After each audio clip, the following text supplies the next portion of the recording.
So right now, Errol Spence and Sebastian Fundora is in talks right now to happen.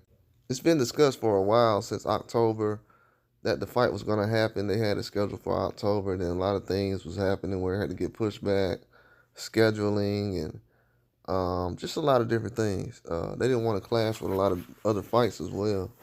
I think a lot of people got to look into that as well. You know, a lot of fights like Bitterbeer and Bivol and other fights played a huge part in the scheduling. But right now, Fundora, he's available to fight Errol Spence, so that's a fight that's not going to change whether they do the mandatories. I'm hearing people saying that they won't, the sanctioning bodies won't make Errol Spence able to get a belt and all kind of other stuff. I don't, that's stuff that really I can't control. So the only thing I can control right now is him getting in the ring and fighting.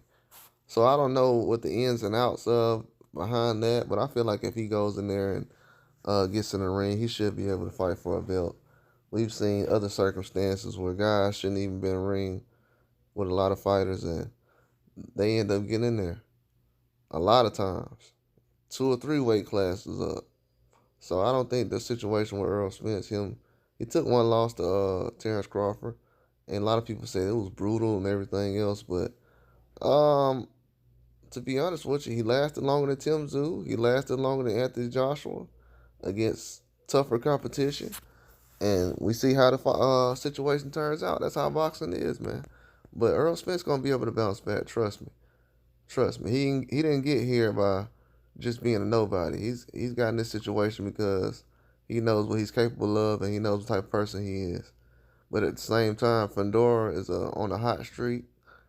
And his last performance, when I actually picked him to upset Tim Tszyu, a lot of people thought he was gonna get destroyed.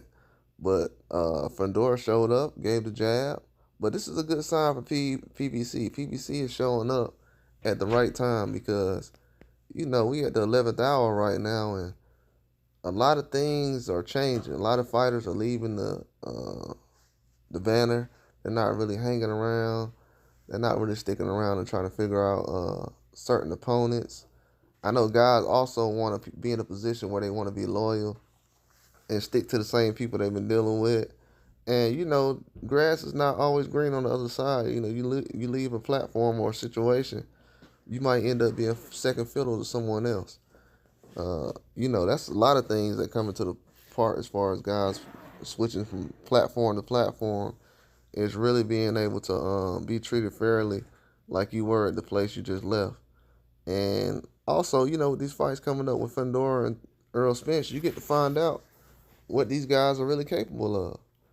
Yeah, we seen Fundora go the distance with Tim Tszyu and outbox him, but we also seen Tim Tszyu just get stopped early.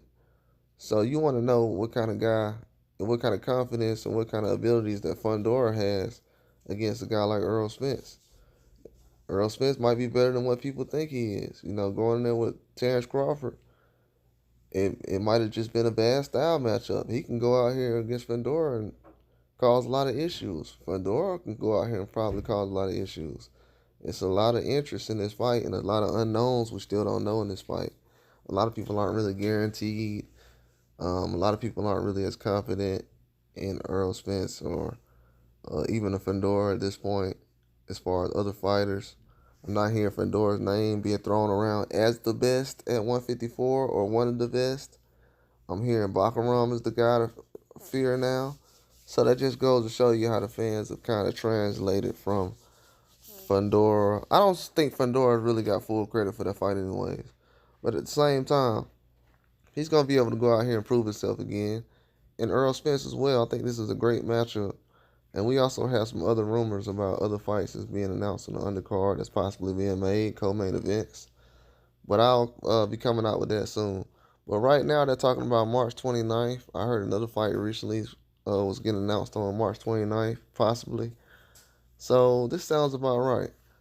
A lot of fights at the end of March is getting made right now, and soon, I'll probably say in 2 weeks, they're going to be focusing on April. But that's all I got, man. Like and subscribe.